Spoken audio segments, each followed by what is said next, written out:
You are listening to Savage Bites, Masters of Weird, Volume 1, Episode 5, Pickman's Model, written by H.P. Lovecraft.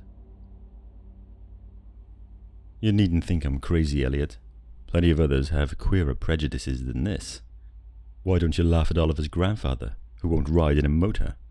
If I don't like that damn subway, it's my own business. And we got here more quickly anyhow in the taxi. We'd have had to walk up the hill from Park Street if we'd taken the car. I know I'm more nervous than I was when you saw me last year, but you don't need to hold a clinic over it.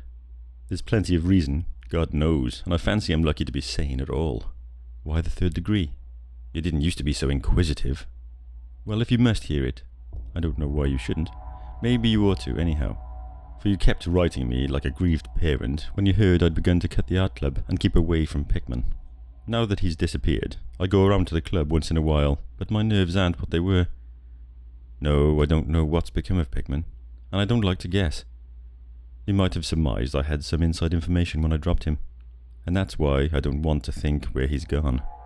Let the police find what they can. It won't be much, judging from the fact that they don't yet know of the old North End place he hired under the name of Peters. I'm not sure that I could find it again myself. Not that I'd ever try. Even in broad daylight. Yes, I do know, or I'm afraid I know, why he maintained it. I'm coming to that. And I think you'll understand before I'm through why I don't tell the police. They would ask me to guide them, but I couldn't go back there, even if I knew the way. There was something there. And now I can't use the subway, and you may as well have your laugh at this too, go down into any cellars anymore.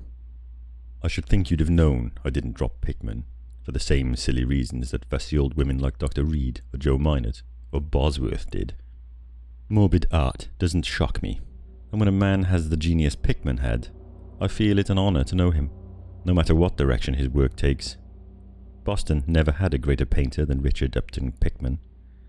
I said it at first, and I say it still, and I never swerved an inch either, when he shooed that ghoul feeding. That, you remember, was when Minot cut him. You know, it takes profound art and profound insight into nature to turn out stuff like Pickman's.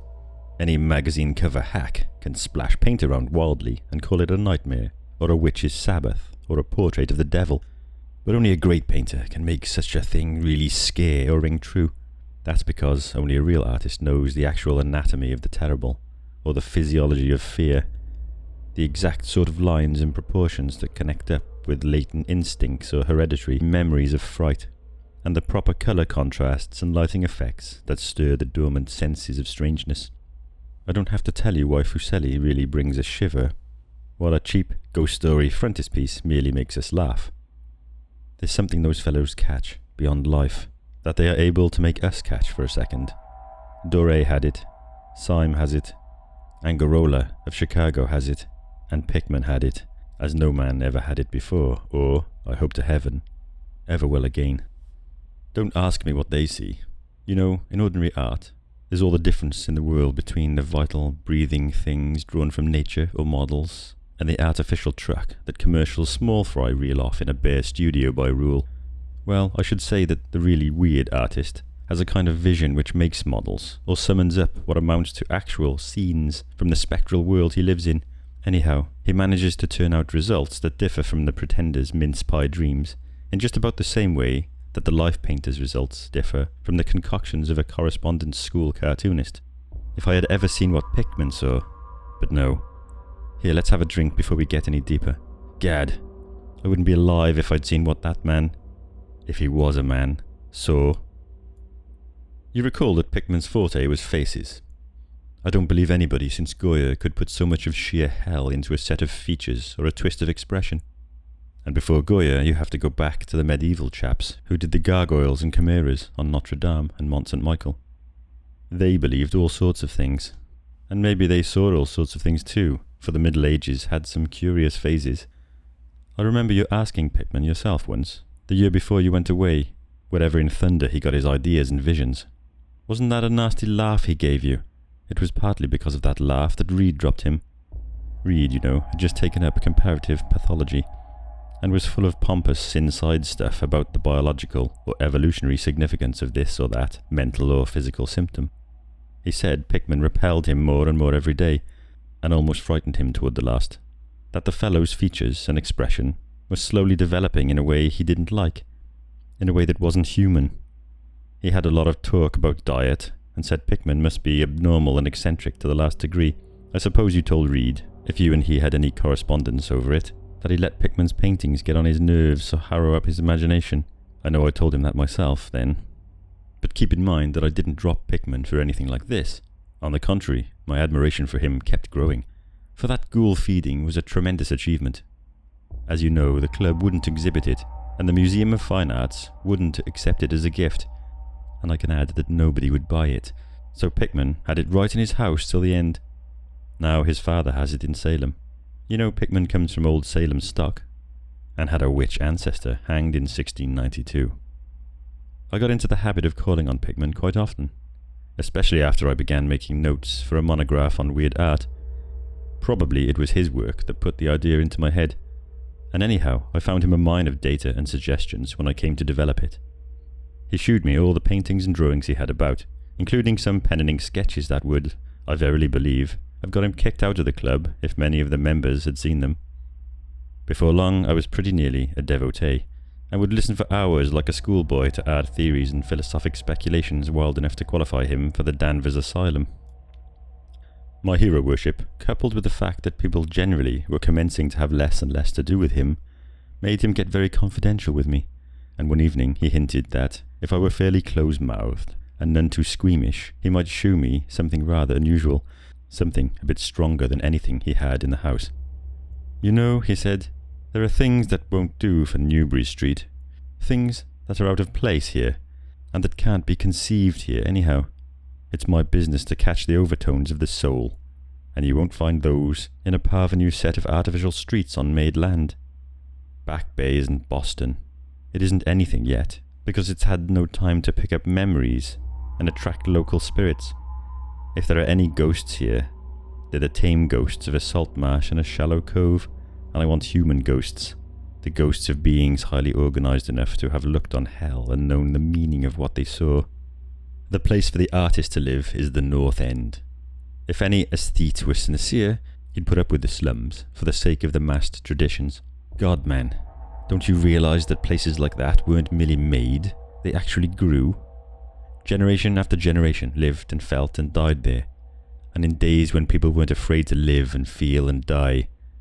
Don't you know there was a mill on Cop Hill in 1632, and that half the present streets were laid out by 1650?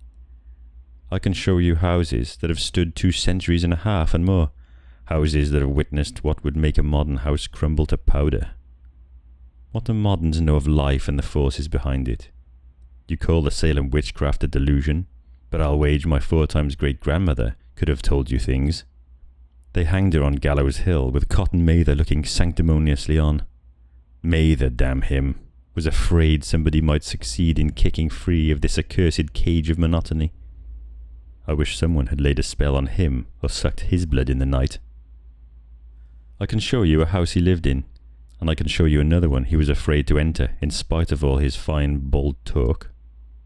He knew things he didn't dare put into that stupid Magnalia, or that puerile wonders of the invisible world. Look here, do you know the whole North End once had a set of tunnels that kept certain people in touch with each other's houses, and the burying ground, and the sea? Let them prosecute and persecute above ground. Things went on every day that they couldn't reach, and voices laughed at night that they couldn't place. Why, man, out of 10 surviving houses, built before 1700, and not moved since, I'll wager that in 8 I can show you something queer in the cellar. There's hardly a month that you don't read of workmen finding bricked up arches and wells leading nowhere in this or that old place as it comes down. You could see one near Henchman Street from the elevated last year. There were witches and what their spells summoned, pirates and what they brought in from the sea, smugglers, privateers, and I tell you, people knew how to live and how to enlarge the bounds of life in the old times. This wasn't the only world a bold and wise man could know. And I think of today, by contrast, with such pale pink brains, that even a club of supposed artists gets shudders and convulsions if a picture goes beyond the feelings of a Beacon Street tea table. The only saving grace of the present is that it's too damned stupid to question the past very closely. What do maps and records and guidebooks really tell of the North End? Bah! At a guess, I'll guarantee to lead you to 30 or 40 alleys and networks of alleys north of Prince Street that aren't suspected by 10 living beings outside the foreigners that swarm them. And what do those Dagos know of their meaning?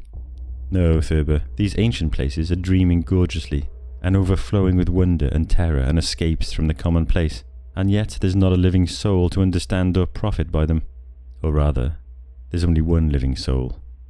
For I haven't been digging around in the past for nothing. See here, you're interested in this sort of thing. What if I told you that I've got another studio up there where I can catch the night spirit of antique horror and paint things that I couldn't even think of in Newbury Street? Naturally, I don't tell those cursed old maids at the club, with Reed, damn him, whispering even as it is that I am a sort of monster bound down the toboggan of reverse evolution.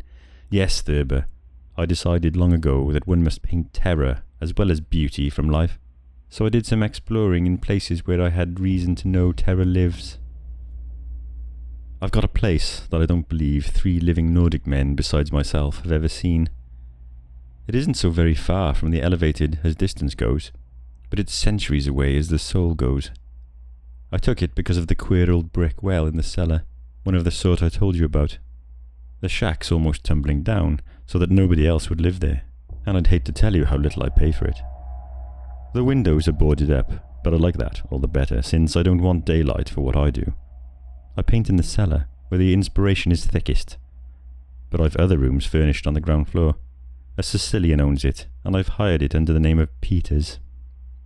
Now, if you're game, I'll take you there tonight. I think you'd enjoy the pictures, for, as I said, I've let myself go a bit there. It's no vast tour. I sometimes do it on foot, for I don't want to attract attention with a taxi in such a place. We can take the shuttle at the South Station for Battery Street, and after that, the walk isn't much. Well, Eliot, there wasn't much for me to do after that harangue, but to keep myself from running instead of walking for the first vacant cab we could sight. We changed to the elevated at the South Station, and at about 12 o'clock had climbed down the steps at Battery Street and struck along the old waterfront past Constitution Wharf. I didn't keep track of the cross streets, and I can't tell you yet which it was we turned up, but I know it wasn't Green Enough Lane. When we did turn, it was to climb through the deserted length of the oldest and dirtiest alley I ever saw in my life, with crumbling-looking gables, broken small-paned windows, and archaic chimneys that stood out, half disintegrated against the moonlit sky. I don't believe there were 3 houses in sight that hadn't been standing in Cotton Mather's time. Certainly I glimpsed at least 2 with an overhang, and once I thought I saw a peaked roofline of the almost forgotten pre-gambrel type, though antiquarians tell us there are none left in Boston. From that alley, which had a dim light, we turned to the left into an equally silent and still narrower alley with no light at all, and in a minute made what I think was an obtuse angled bend toward the right in the dark. Not long after this, Pickman produced a flashlight and revealed an antediluvian 10-panelled door that looked damnably worm-eaten. Unlocking it, he ushered me into a barren hallway with what was once splendid dark oak panelling. Simple, of course, but thrillingly suggestive of the times of Andros and Phipps and the witchcraft. Then he took me through a door on the left, lighted an oil lamp, and told me to make myself at home. Now, Eliot, I'm what the man in the street would call fairly hard-boiled, but I'll confess that what I saw on the walls of that room gave me a bad turn. They were his pictures, you know, the ones he couldn't paint, or even show in Newbury Street. And he was right when he said he had let himself go. Here, have another drink. I need one anyhow. There's no use in my trying to tell you what they were like, because the awful, the blasphemous horror, and the unbelievable loathsomeness and moral fetor came from simple touches quite beyond the power of words to classify. There was none of that exotic technique you see in Sidney Syme. None of the trans-Saturnian landscapes and lunar fungi that Clark Ashton Smith uses to freeze the blood. The backgrounds were mostly old churchyards, deep woods, cliffs by the sea, brick tunnels, ancient panelled rooms, or simple vaults of masonry. Copp's Hill burying ground, which could not be many blocks away from this very house, was a favourite scene. The madness and monstrosity laying the figures in the foreground, for Pickman's morbid art was preeminently one of demonic portraiture. These figures were seldom completely human, but often approached humanity in varying degree. Most of the bodies, while roughly bipedal, had a forward slumping and a vaguely canine cast. The texture of the majority was a kind of unpleasant rubberiness. Yeah, I can see them now. Their occupations, well, don't ask me to be too precise. They were usually feeding, I won't say on what. They were sometimes shown in groups in cemeteries or underground passages, and often appeared to be in battle over their prey, or rather, their treasure trove. And what damnable expressiveness Pickman sometimes gave the sightless faces of this charnel booty. Occasionally the things were shown leaping through open windows at night, or squatting on the chests of sleepers, worrying at their throats. One canvas showed a ring of them baying about a hanged witch on Gallows Hill, whose dead face held a close kinship to theirs. But don't get the idea that it was all this hideous business of theme and setting which struck me faint. I'm not a 3-year-old kid, and I'd seen much like this before. It was the faces, Eliot, those accursed faces that leered and slavered out of the canvas with the very breath of life. By God, man, I verily believed they were alive. That nauseous wizard had waked the fires of hell in pigment, and his brush had been a nightmare-spawning wand. Give me the decanter, Eliot. There was one thing called the lesson. Heaven pity me that I ever saw it. Listen, can you fancy a squatting circle of nameless dog-like things in a churchyard, teaching a small child how to feed like themselves? The price of a changeling, I suppose. You know the old myth about how the weird people leave their spawn in cradles in exchange for the human babies they steal? Pickman was showing what happens to those stolen babies, how they grow up, and then I began to see a hideous relationship in the faces of the human and non-human figures. He was, in all his gradations of morbidity, between the frankly non-human and the degradedly human, establishing a sardonic linkage of evolution.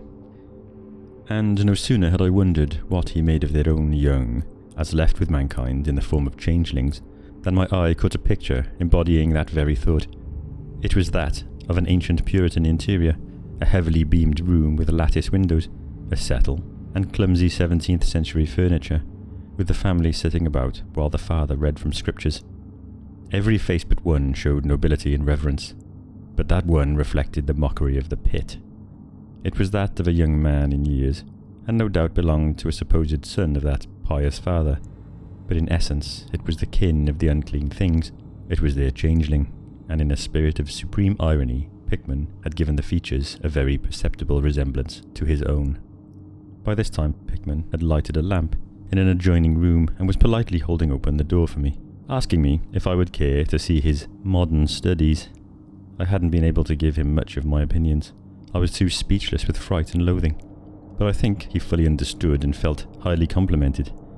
And now I want to assure you again, Eliot, that I'm no mollycoddle to scream at anything which shows a bit of departure from the usual. I'm middle-aged and decently sophisticated, and I guess you saw enough of me in France to know that I'm not easily knocked out. Remember too that I'd just about recovered my wind and gotten used to those frightful pictures, which turned colonial New England into a kind of annex of hell. Well, in spite of all this, that next room forced a real scream out of me, and I had to clutch at the doorway to keep from keeling over. The other chamber had shown a pack of ghouls and witches overrunning the world of our forefathers, but this one brought the horror right into our own daily life. Gad, how that man could paint. There was a study called Subway Accident, in which a flock of the vile things were clambering up from some unknown catacomb through a crack in the floor of the Boylan Street subway and attacking a crowd of people on the platform. Another showed a dance on Copp's Hill, among the tombs, with the background of today. Then there were any number of cellar views with monsters creeping in through holes and rifts in the masonry, and grinning as they squatted behind barrels or furnaces and waited for their first victim to descend the stairs. One disgusting canvas seemed to depict a vast cross-section of Beacon Hill, with ant-like armies of the mephitic monsters squeezing themselves through burrows that honeycombed the ground. Dances in the modern cemeteries were freely pictured, and another conception somehow shocked me more than all the rest. A scene in an unknown vault where scores of the beasts crowded about one who held a well-known Boston guidebook, and was evidently reading aloud. All were pointing to a certain passage and every face seemed to distort with epileptic and reverent laughter that I almost thought I heard the fiendish echoes. The title of the picture was Holmes, Lowell and Longfellow Lie Buried in Mount Auburn. As I gradually steadied myself and got readjusted to this second room of deviltry and morbidity, I began to analyse some of the points in my sickening loathing. In the first place, I said to myself, these things repelled because of the utter inhumanity and callous cruelty they showed in Pickman. The fellow must be a restless enemy of all mankind to take such glee in the torture of brain and flesh and the degradation of the mortal tenement. In the second place, they terrified because of their very greatness. Their art was the art that convinced. When we saw the pictures, we saw the demons themselves and were afraid of them. And the queer part was that Pickman got none of his power from the use of selectiveness or bizarrerie. Nothing was blurred, distorted or conventionalized. Outlines were sharp and lifelike, and details were almost painfully defined. And the faces. It was not any mere artist's interpretation that we saw. It was pandemonium itself, crystal clear in stark objectivity. That was it, by heaven. The man was not a fantasticist or a romanticist at all. He did not even try to give us the churning, prismatic ephemera of dreams, but coldly and sardonically reflected some stable, mechanistic and well-established horror world, which he saw fully, brilliantly, squarely and unfalteringly. God knows what that world can have been, or where he ever glimpsed the blasphemous shapes that loped and trotted and crawled through it. But whatever the baffling source of his images, one thing was plain. Pickman was in every sense, in conception and in execution, a thorough, painstaking and almost scientific realist. My host was now leading the way down cellar to his actual studio, and I braced myself for some hellish effects among the unfinished canvases. As we reached the bottom of the damp stairs, he turned his flashlight to a corner of the large open space at hand, revealing the circular brick curb of what was evidently a great well in the earthen floor. We walked nearer, and I saw that it must be 5 feet across, the walls a good foot thick and some 6 inches above ground level. Solid work for the 17th century, or I was much mistaken. That, Pickman said, was the kind of thing he had been talking about, an aperture of the network of tunnels that used to undermine the hill. I noticed idly that it did not seem to be bricked up, and that a heavy disc of wood formed the apparent cover. Thinking of the things this well must have been connected to, if Pickman's wild hints had not been mere rhetoric, I shivered slightly, then turned to follow him up a step and through a narrow door into a room of fair size, provided with a wooden floor and furnished as a studio. An acetylene gas outfit gave the light necessary for work. The unfinished pictures on easels or propped against the walls were as ghastly as the finished ones upstairs, and showed the painstaking methods of the artist. Scenes were blocked out with extreme care, and pencil guidelines told of the minute exactitude which Pickman used in getting the right perspective and proportions. The man was great, I say it even now, knowing as much as I do.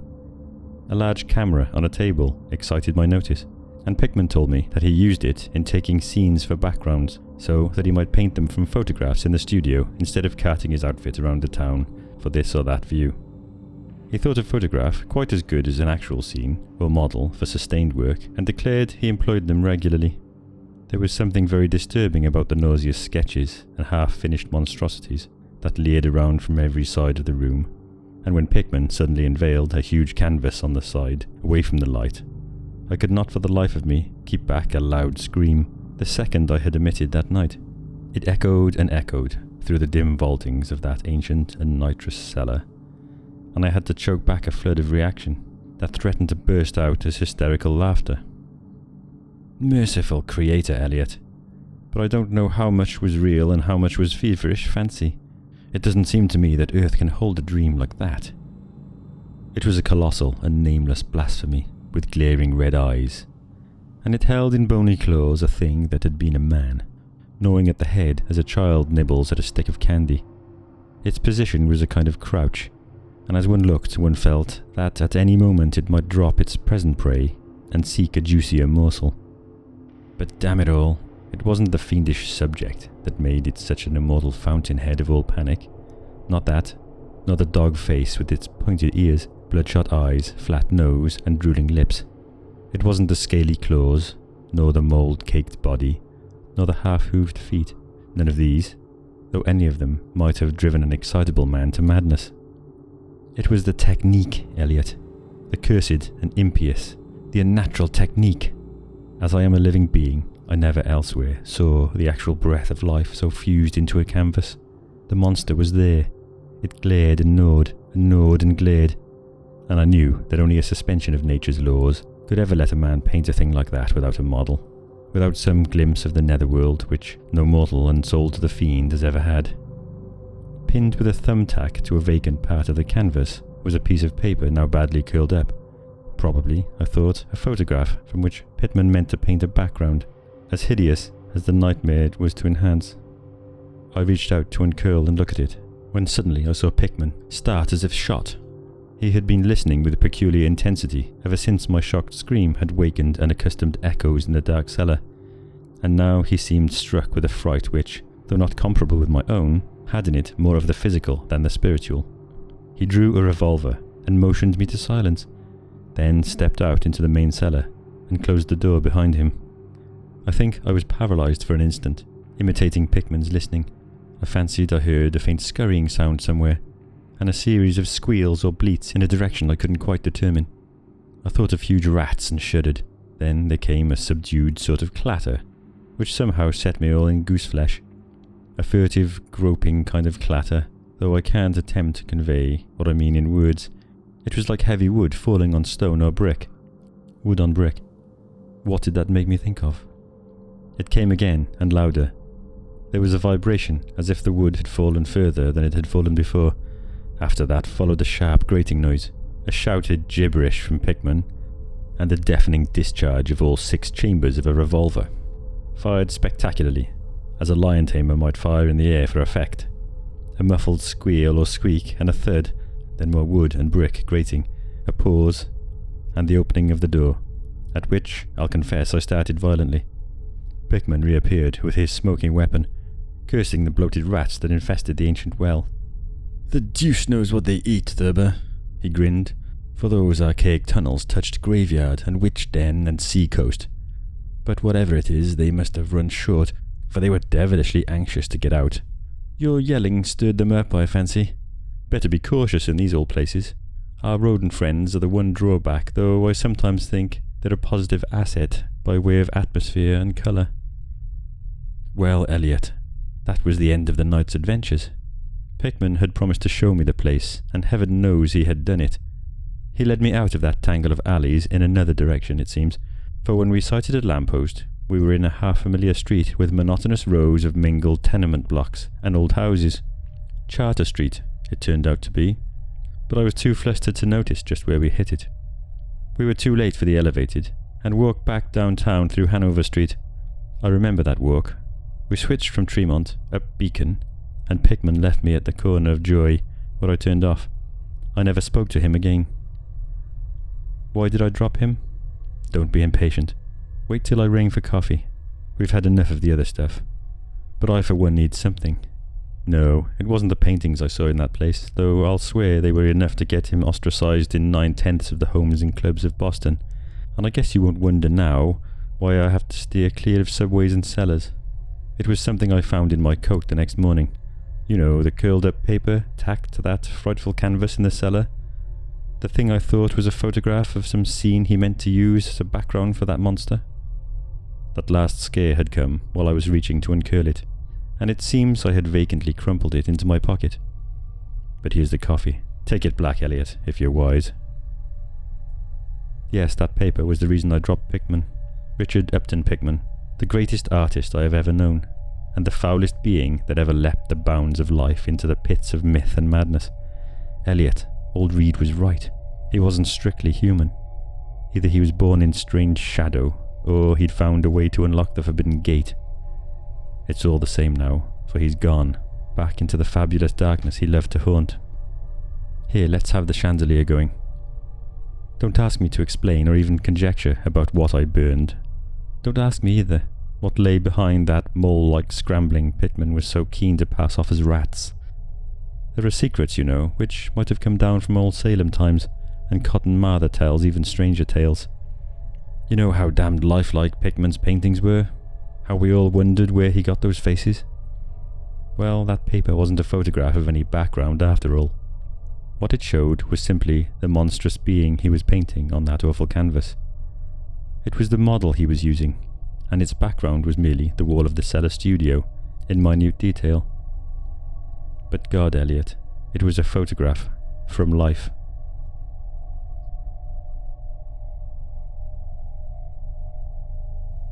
You have been listening to Pickman's Model, written by H.P. Lovecraft, Episode 5 of Savage Bites Masters of Weird, Volume 1. This was always one of my favourite Lovecraft stories, and for years I've had in mind to have a go at illustrating the creature described in the story, and I finally got round to it as the illustration for this reading. As I found with my illustration for Dagon, you can't please everyone all the time, but I'd love to hear what you guys think of the illustration and of the reading. So if you'd like to leave a comment telling me what you think, where I went right, where I went wrong, that'd be awesome. If you're a subscriber or a regular listener and used to hearing original stories from me, have no fear, I'm still going to be writing, illustrating and narrating original Savage Bites horror stories. If you enjoyed this story, please like and subscribe and hit that notification bell so you know when I upload a new video. Thanks so much for listening, and I'll see you in the next one.